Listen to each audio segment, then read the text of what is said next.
Hey, Pete, remember like 5 days ago when we were up on stage at Summit? All the way back to 5 days ago. Yes, It I wasn't even remember. 5 days ago. As of this recording, it's 4 days ago. What'd you think of Yes, Summit, bud? I loved it. I loved it. The energy was great, honestly. And you know how you always say, "Oh, this is the best one, yeah, the best one yet." But like legit, from an energy standpoint and from an unsolicited feedback, it was definitely the best. Yeah, I had that's a what lot I of heard people too. telling me without, I didn't go up and ask, like, what'd you think? What'd you think? It was just people reaching out being like, that was incredible. My team has arrived supercharged today. And like, I'm getting a ton of feedback even today. Like my team is on fire and all these things. Um, so anyway, and having Uchi there was, I think, just a game changer. Just being cognizant, Craig, that we're in a room and you're sitting down and you're paying attention, and you need to pay attention to your body too. And having him come in intermittently and get people's energies right, or pay attention to their lymphatics or their chakras or all the things he was doing. It wasn't even woo. I don't love any of the woo woo shit. You know that, right? Yeah, but But you're a for me, biohacker. You but I like that was stuff. all into it because I fully believe in that. Well, well, look, it was we went on the first day on Friday from 8 a.m. to 6 p.m. And at 6:05, Summit's done. Everyone's still in the freaking room. Right. And the Right. next morning, Saturday morning, 8 a.m., every seat of that 300 Yep. plus, auditorium was filled. And when I left on Saturday at 6, I left, there were still people. And as I walked out of the room into the hallways to my room, there were teams together sitting leaned in, physically leaned in, writing. Like everybody was putting in the work. No one just came and got their education and went and got drunk. I mean, maybe some Or did, got but I their didn't see it. CE. Yeah. Like Yeah. it wasn't like a team trip where you don't have people participating. It was really engaged. I was stunned by the level of engagement, Yeah, me too. honestly. I'm really proud of it too, by the way. I saw your post on Instagram. I appreciate what you said. But at the end of the day, it's like we get to transform these lives. It's really powerful. Well, I was there's really not proud. something out there that helps. And I think Deborah Nash brought this up. By the way, just absolute OG. Every time I listen to her, I'm like, my I God, know. if I had just listened to some of the things you had said along the way. Remember I got up on Well, you stage, I said was it. like, You leaned into me while she's in the middle of speaking. You said, Craig, if I would have just implemented that one line she said, I would have made millions more in my career. I And would then have you went on enrolled to said, millions by more. the way, I did really well. I was a badass dentist. I was a great enroller. So that's me saying that. Right. So yeah, she's a total badass. Yeah. Yeah. Well, where I was going with mentioning her was that she's like, there's nothing really that exists for teams, Mhm. right? To get it's doctor, or it's a specific hygiene, or an office manager, but there's not an educational platform, or not a retreat slash summit slash team building uh sex summit that exists to do all of that, right? To really Right. create alignment.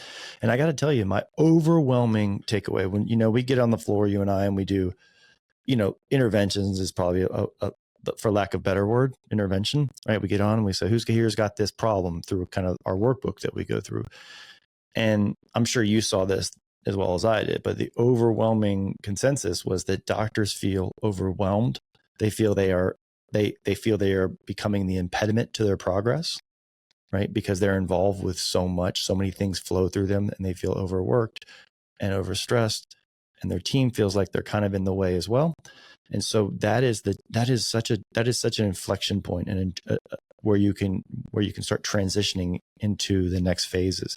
Because look, from startup, when you're at zero to whatever phase of your business, I think it's easy to be involved in everything, right?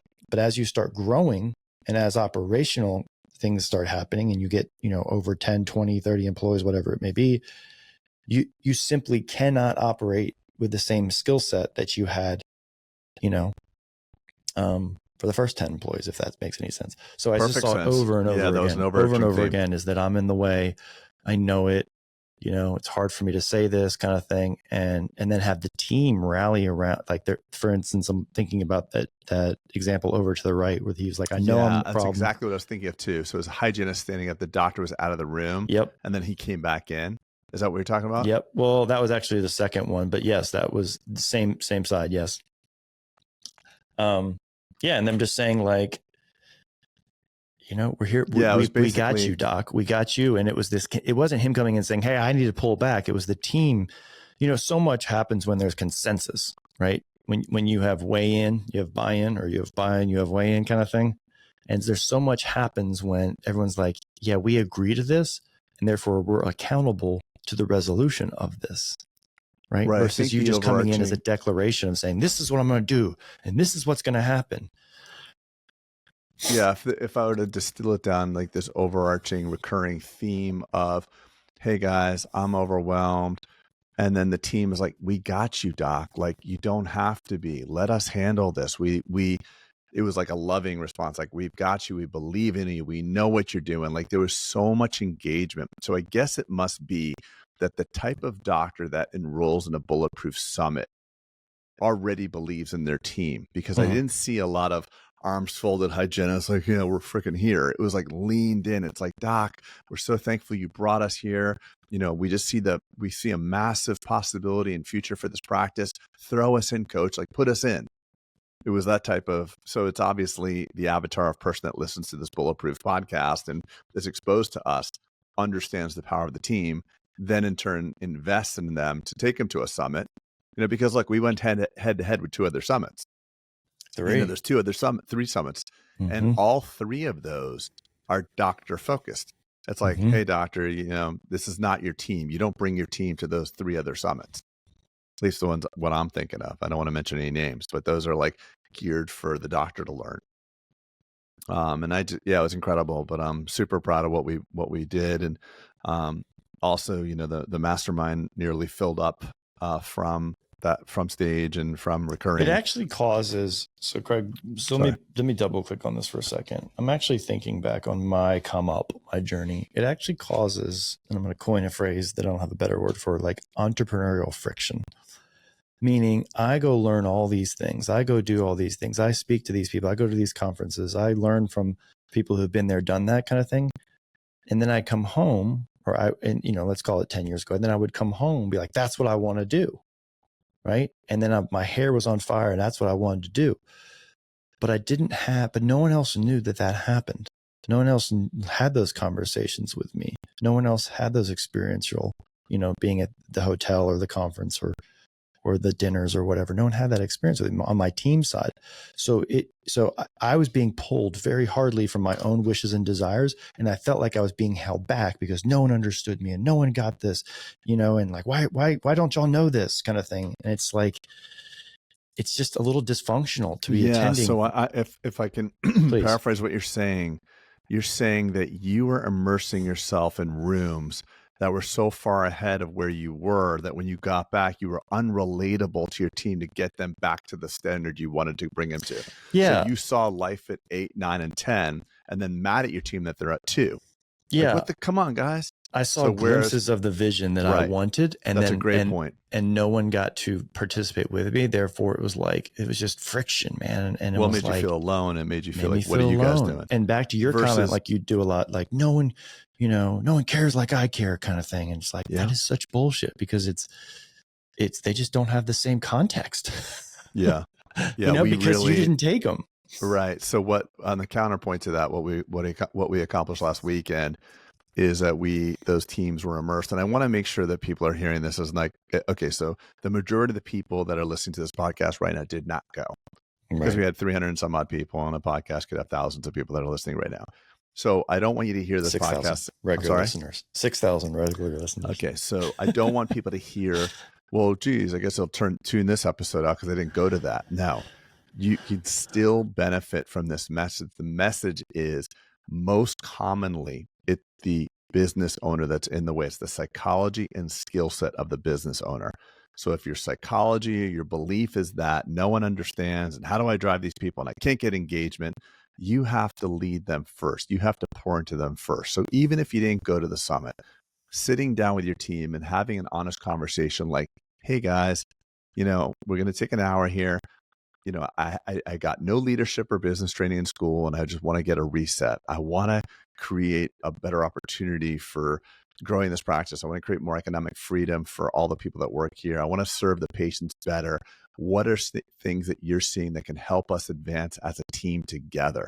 And then STFU. and start listening. And even a little apology, like, hey guys, I know I'm not good at this or whatever, and just open up the channels, because that communication, at first they're gonna say nothing because you pay them. They will say nothing. But eventually you can get them to start thinking. And when they start thinking and opining on your business, that's engagement. Engagement leads to buy-in and weigh-in, and then future revenue. Simple as that. That's kind of the genesis of how the summit became, into existence, is to bring that alignment together. Yep. And it kind of morphed over time. What we saw, right? It became more and more of our narrative, because we saw like, wait, this is the easy button.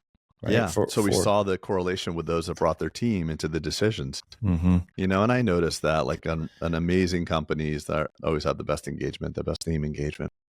You don't be the bottleneck.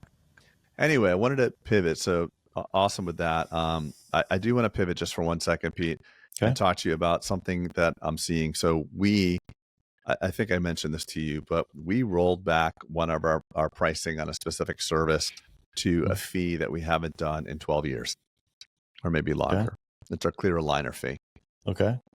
And because we saw in our area that there were people that were doing the cases for like $3,900 and $4,200. And then one of my friends who's a patient's like, look, I want to support you, and I'm a big fan of what you're doing, and I'm willing to pay more because I think you have a better experience. But at the end of the day, Invisalign or whatever he was being offered at the time, I just don't see it as a service. I see it as a commodity. So I'm not willing to pay more than $500 more just to support you. This is your friend/customer, I'm guessing, right? Friend/customer, yeah. Got it. Okay. He said, listen, you don't have to go to that $4,000, but I can't be at that $5,900 price point that you're at. Right. So I was toying with it. I went and did an exercise with my doctors, which is something that I think is valuable, which I'm happy we're talking about now. So the average dentist take home per hour. Do you know what it is, Pete?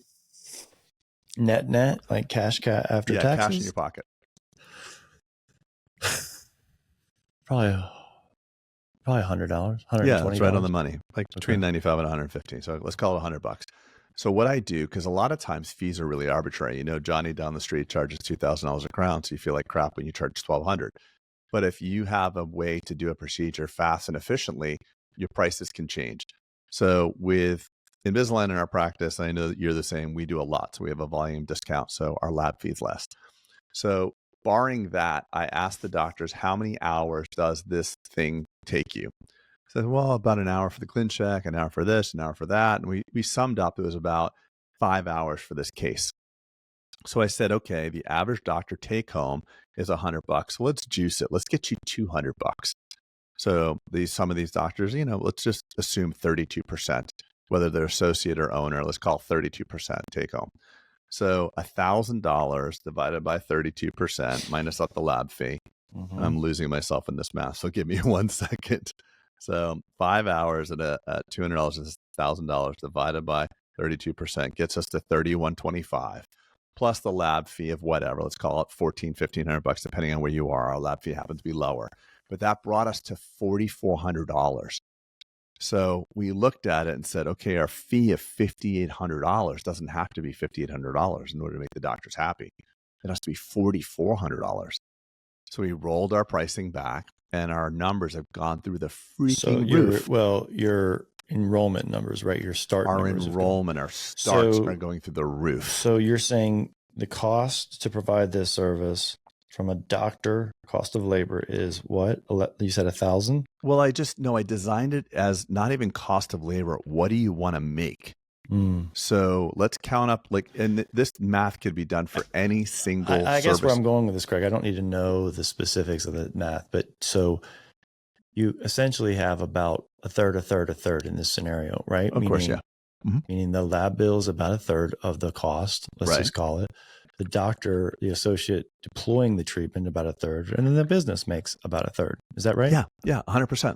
Okay. But there's another layer to this. It's designing the fees from what a doctor wants to make. So you just reverse engineered it. We designed in order to get fees competitive. because Johnny down the street is charging $2,500 for a crown. Well, let's just say you can get a posterior crown done from start to finish in 2 hours because you have a mill. So really, what should you net make? At $200 an hour, you're double what an average dentist should take home net per hour. Mm-hmm. That's just what I know. So let me take it a step further. So you're saying you had it high, I'm guessing, partly because you were the dominant provider in Florida. And there's probably a little ego involved with that, I'm guessing. Am I right? Yeah. Yeah. And I was doing the treatment and I was slammed. Right. So if I'm slammed and when I was providing the care, I was booked out for 3 weeks, I raised the fee for everyone because I was conflating my own personal needs with the business. So does that make sense? It does. Yeah. So you kind of had dynamic pricing, almost like a Uber. Yeah, of course. Demand pricing. And you should, I had surge pricing. Right. Yeah. Surge pricing. So what does that do? That makes me really freaking busy and makes doctors that are sitting here on guaranteed minimum sitting around twiddling their thumbs. So you're paying your doctor $400, $500, $600, $700, $800 guarantee and you're slammed. Is that really what you want? It's a good exercise from a business acumen, right? Without having to be a PhD in mathematics. I think that's a good rule of thumb, like a third, right? I mean, that's kind of how we design hygiene compensation. That's how you design a lot of associate compensation. And without having to be like just, remembering that third, right? The house gets a third. But that's like looking, and I didn't mean to cut you, Peter. I'm sorry. No, you're right. That's looking top down $1,000. Let's design the fee with first principles thinking, as our buddy Chamath would say, right? First principles thinking would say, let's say doctor does an all-on-4, and he's the guy that does it all from soup to nuts. He places the implants and he restores it all. He may be thinking, well, Clear Choice and this person and that person, they're Acme is charging $31,000 or $26,000. So I guess I want to be competitive. I want to charge 24, right? But if let's say this doctor's really dialed in and they know exactly that they can do the whole thing, including the pre-prosthetic planning to the follow-ups on an average of 10 hours. So figure out what they want to net per hour. So maybe it's $400 an hour. I don't know what it is, but then you build that in, and then you build that. You'd be shocked. So what has been your surge in case enrollment? Like, what was it? Let me just finish what I was saying. What I did when I did that with one of my doctors is the fee we came up with per arch to make the number that he wants to make was like 16,000, 18,000 per arch. We're charging quite a bit more than that. But that was when I went from first principles thinking, what do you want to make?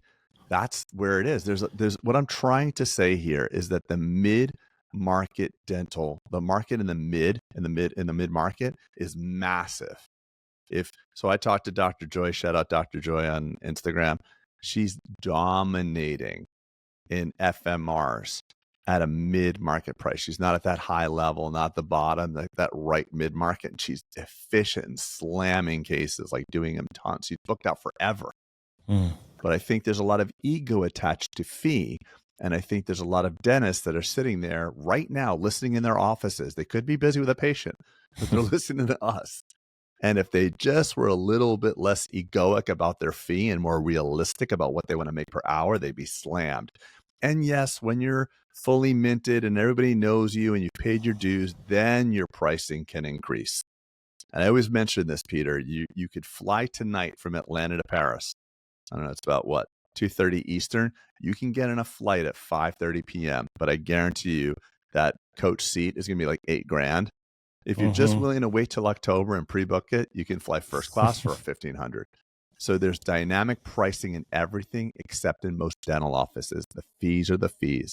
And when it slows down, they don't adjust them. And I'm just seeing that if you really look at what you want to make, you could have a more dynamic pricing model and more success.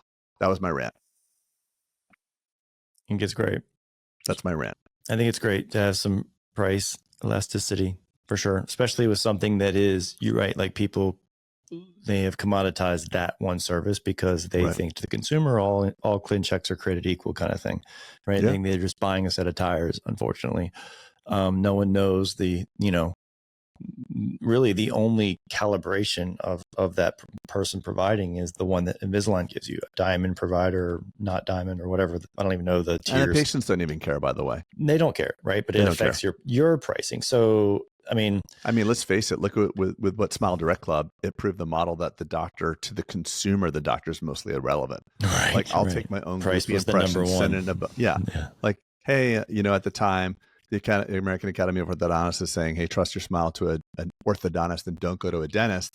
SDC comes up and like, screw the doctor. You don't even need a doctor. And it's like, yeah, sign me up. We all know how that story played out, but still it's, and I think the most important thing to remember here is for those doctors that are multi-doctor and they're the founder, they conflate the business with their own personal identity. And just because you wanted to be fee for service and out of network, it shouldn't bother you that you grow a doctor and he is in network or lower fee or something like that. Why do you care that you have an associate that's willing to take insurance fees? It doesn't affect you per se.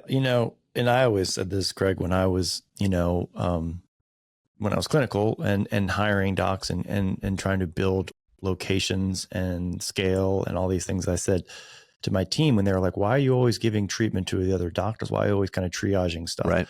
And I looked at them and I said, look, I know, because I've been doing this long enough and I know I can always get busy, right? But they need a head start. They need a jump start. So I'm willing to take a haircut on my own personal collections, my own personal hands in order to get them busy. So it's that setback is quote unquote just an investment, right? Because they just need the start. Right. And then once that snowball's rolling down the hill, you can step and repeat and do it over and over again.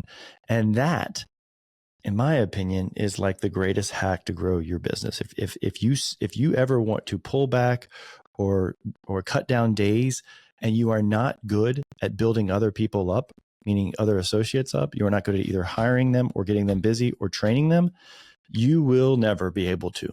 Okay, so you've glossed over something very important that I want to bring up and bring to light. That was your desire because you always wanted to grow a business that would replace you such that you did not have to do the dentistry and you could still make money. That was your goal. So you wanted to grow other associates. There are people out there and they came up to me at Summit. I've had masterminders say the same thing. I want an associate. My first question, of course, you always know this, why? And I've heard at least 40% of the time, because I want Dr. Junior to do all the shit work so I can do the FMRs. If that is your case, if that's your case for wanting an associate, you're never going to replace yourself. So you just were clear. Yeah. And my goal wasn't honestly, Craig, my first goal, and you may not have known this, my first goal was never like, I want to quit dentistry. I want to get out of dentistry. It just became the organic path. My first step was actually, I want to practice optionally, meaning that the work I do with my hands, I want that to be a direct profit to me kind of thing. Gravy. Yeah. And so that was actually goal number one. And then it just morphed into, there's not enough bandwidth as you're growing 8 locations to be chairside, bulletproof, all these things. There's no time in the day, raising a family kind of thing. There's just not enough time. And so I checked the box and I felt good about it. So yeah, and everything, it's all fine. So it's just the clarity of knowing where you want to go and adapting to it. But we had a very different upbringing. We became apex predators of dentistry. We scaled by becoming really profitable with our own hands. So it became harder to replace ourselves over time.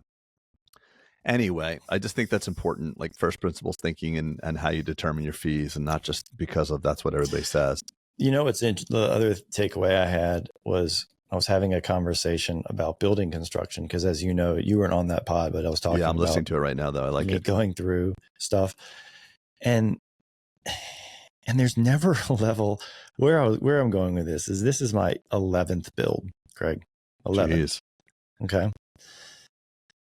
11 times of planning, and this is where the plumbing should go and all these things. And you would think by now I would have nailed this, right? You would think by now I would need no one. You would think I was just the foremost expert, but you still challenge people. So it was so nice to be around people who were kind of in the midst of that too. And it's just where I guess, let me pause for a second. And then I guess dentistry, the takeaway here is that if you don't have a group of people to collaborate in dentistry, it's super lonely. And I know I just went kind of on a tangent there, but like there's never a mastery. You're always going to need feedback, right? The 11th facility I'm building. I still want interaction. And what do you think about this? And what about this? And should I do this? Oh, you should do this.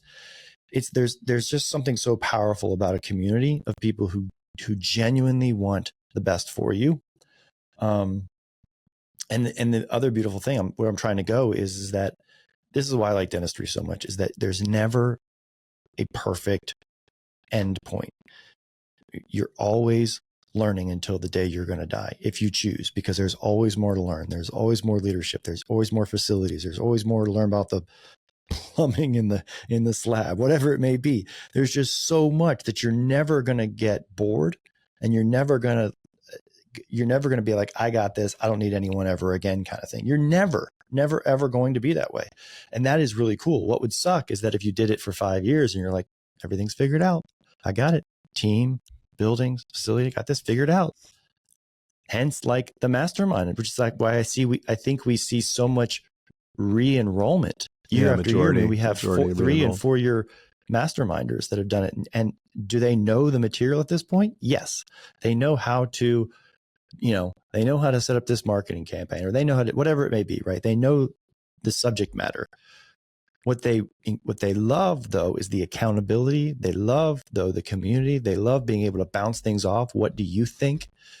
Right? Because as dental CEOs, which a lot of people listening to this are their own little dental CEO, or not little, but they are their dental CEO. You need to continually be innovating. You need to be continually marketing. You need to continually be recruiting. You need to be continually building your team, continually learning leadership. And I like what you're saying. I know one thing I think you're trying to say here, if I might add, is that you learn skills which cause you to implement, which cause you to go over your skis, which cause you to have a breakdown and learn again. There you go. And it rinses and repeats. Yeah. So you have breakthroughs because you have breakdowns. And if you're growing, if you're a growth-minded person, you never stop having breakthroughs, breakdown, breakthrough. Correct. I mean, just by virtue of the people that listen to this podcast, you're a type A, achiever. You're why you listening to a dental entrepreneurial podcast, because that's what you desire. So our audience is uniquely suited for that. What you and I both had, and we were very fortunate, we kind of stumbled upon each other, is we always had community. I had community through like Randy and John and Michael and just good friends. I was lucky because I have a power of building relationships. But for most people, they don't have community. So it gets really dark and lonely. The podcast can serve that. We know that. We've heard people say, because of you guys, listening to you guys, I feel like I know you guys and I feel like I'm part of it. But there's no community like what the mastermind and built. You don't stretch. Here, I guess let me land this other point, is that you'd never really stretch because you get very comfortable. And you're like, look, this is really good. It's way better than it was when I first started. It's not as good as Dr. Jones, maybe across town, and that's looks like he's thriving. He's on Instagram, but I'm really comfortable. Therefore, I don't want to regress, but I don't want to risk going forward. And so I think being in a community is so good, where you can be like, hey, has anyone done this? Has anyone tried this? What are the next steps if I want to go to location number 2 or 3? And what are the next steps? What do I need to be aware of? Right? Hiring associates. And what's a good training program for associates? How should I evaluate them from a personality profile? All these things you don't know. And that creates stress, which then creates you to say, you know what? I'm not going to risk it because I don't know. If you don't have an environment of community is where I'm going. Yeah. And I look, when we look at the profession holistically, like the slides that I was showing at Bulletproof, you've got most are burnt out. A majority of them, that's from Dental Nachos, like well over 80% are burnt out. We've got USC saying the average cost of 4-year education for the class of 2028 is going to be $800,000. 98% of polling dentists say it's not worth it. You've got Instagram saying full mouth Friday every week, and you haven't done a full arch since February, and maybe you do for full arch February once a week, or once a year rather, so you feel bad about that. And then when your patients, you get an open margin, it's life under loops. Our successes and failures lie in a millimeter, so you lose sleep because you're a millimeter off with your precision, or your lab is a millimeter off. And to compound that pain, the patients leave you and go to another dentist, and the firing squad is in a circle. So the immediate gut reaction from most dentists is to shit talk your work, which is absolutely deplorable. So I'm making a side request that if you're listening to this podcast and you're a dentist, Never talk poorly about another dentist. You don't know what's going on. We've all done work we're not proud of. Patients are jumping and sneezing For and sure. moving and jerking and choking. It's hard. It's like fixing a watch underwater, like riding a horse. You know, like it's, my dad would always say that it's like dentistry is like fixing a watch that fell down a drain, but the drain is moving. I mean, we're only as good as our patients can allow us to be. Mm-hmm. So you combine all those factors, it creates a very freaking dark place for dentistry. And that's the benefit of the community. Mm-hmm. I think the greatest benefit of our community, whether that be the podcast or the mastermind, is the fact that everyone's going through the stuff together and having that place to voice your concerns. But I think moreover, our community, specifically the mastermind that we offer, the benefit of that is it's the entire team. So it's the combination of doctor, hygiene, assistant, office manager, all learning at the same time and implementing. You don't have to be the bottleneck. You can actually step back, do less work. I think it's fair to say we do less work on our offices now, Peter, than we've ever done, ever at this point. I know there's times you get pulled back in the weeds, but generally, Peter, at the businesses we've built, knock on wood, because, you know, something will happen, pulls back in. We do less direct work in them and they perform better. And that's my hope for the people that are listening that want that for themselves. Amen. Amen. If you could wave a magic wand, where would you want the Summit 2025 to be? I want it to be in the same spot every year. And I'll tell you what, Florida is hot AF, but I got back from Phoenix on Sunday and I got out of the car at Miami Airport and I'm like, where's my sweater? Because Really? I don't know hot. Like that was like hairdryer in your face hot. I'm not used to that. I'm used to 91 and thunderstorms. 113 was the 113. average. I hiked Camelback that morning. I know you did. Thank God you weren't with me. It was embarrassing, bro. I know. It was ugly. I probably would have been. Sysha, you would have been like popping too. champagne at the top of Chola Trail, and I would have been like getting an AED medevaced out. So Craig's wish is same spot. Yeah, and I'm saying Orlando. Comment below if you have a comment below if you're on YouTube. Below or yeah, ping us and let us know if that's a good. I agree with the same spot. I think there can be in the same time of the year. The resort was gorgeous, by the way. It was awesome. It was I very love good. Scottsdale, and I think Scottsdale's an amazing town. It's just we picked the absolute hottest month to go because we wanted those room blocks to be at $200. $200, yeah. We could have got them at 600 in like October, but no. Cool. What else are you working on this week? Now that was like our big stress. I kept pushing everyone off in my life, and all these people emailing me and saying, "Hey, can we get a meeting? And hey, can we do this?" And I was like, "Not until Summit is over, right?" Because I'm head down. I have been saying that for the past 6 weeks, just to make sure everyone gets a great experience. So what's on your net? You got your building, your expansion. Yeah, my building's in up. permit. There's all the plans behind me, all rolled up there. Yeah, I'm doubling down on whatever Taj Mahal people would say my place is going to be Taj Mahaler. Taj Mahalier. Taj Mahalier. Maybe you just need to call it Dental Valhalla now. Maybe just like the Dental Mecca. I don't know. We'll call it something. But yeah, listen, in my vision I wrote in 2008, I always said it always inspires me when I see the place I work. And, I've gotten accustomed to what's cool too is that you obviously could just rest on your laurels until the end of your career, meaning is the building would serve you, it would be cool. But what your team is seeing you do is invest back in your business. And I think that's a new invigoration that's going to happen. Not that you need it, but I think it's a good halo, effect of saying like, look, I love this place so much that I'm willing to invest again and double down and invest in you guys and create this and create more capacity to serve our community kind of thing. Right? Yeah, I'm doing a lot of things. I'm covering the roof and solar panels. I don't know if I told you that, but we're like doing a massive solar project, bro. You must be getting a lot of tax credits for that. There's a tax credit involved. Yeah. Do you know me that well? No, I am very much an ecologist. That's a LEED certified building. Yes. But tax money is always nice. Good. Yeah. Good. And then what else is going on? In a week I leave for Europe, so I'll be gone for a little bit. I'm actually, frankly, going to miss my team. And then we were talking about that last night. Like, you said to me, are you psyched? I'm like, no, I actually like my life. I get too much breaks from my life right now. I want to be here for a little bit, but the way the plans worked out this year with the summit and all that good stuff, I had to be here. I can't be here that much. Well, good, bud. Well, Yeah. let's wrap, and we'll see you guys next time. Covered a lot of ground, by the way. Solar credits. Build your fee structure based on what you'd like to earn. If you're earning more than 100 or 150, you're kicking butt. And mastermind. We're going to be starting a new mastermind in September. So if you're interested, comment below or go to Bulletproof Summit. BulletproofDentalPractice.com. Yes. Check us out. Smash the like and subscribe button. Isn't that what you're supposed to say? Yeah, if you're a YouTuber. Yes. Okay. What do you do if you're like on any other podcast? If you're just on a podcast, you're just telling them to leave a review is what you tell them. Please leave a review, people. If we've added any value, for God's sakes, just leave a review or smash the subscribe button. There you go. Craig's plea. All right, everybody. Hope you have a great day. We'll see you next time. Thanks, Pete.